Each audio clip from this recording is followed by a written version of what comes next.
సంతోషంగా ఉండడానికి దుడ్డు కావాలో లేదో నాకు తెలీదు, కానీ మర్యాదగా ఉండడానికి దుడ్డు కావాల్సిందే.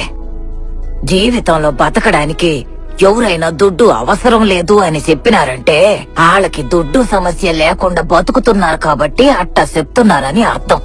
అట్టంటోళ్ళ మాటలిని మీరు కూడా అట్టాగే బతికినారంటే ఎట్టాగే అమ్మా నగలు దాచిపెట్టినాదా, అయ్యా అమ్మ సొత్తు ఇవ్వకపోతారా అని పక్క వాళ్ళని అడుక్కుంటూ తిరగాల్సి వస్తది.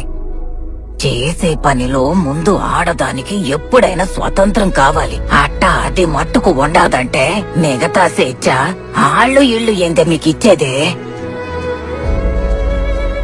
అట్ట మీరు గాని మారినారంటే 60 ఏళ్ల వయసులో నేను అర్థం చేసుకున్న స్వతంత్రం, 30 ఏళ్ల వయసులో నా కూతురుకు దొరికిన స్వతంత్రం, 15 ఏళ్ల వయసులో నా మనవరాలకి దక్కబోయే స్వతంత్రం, ఇక దానికెప్పుడంటే ఒక కూతురు పుట్టినప్పుడు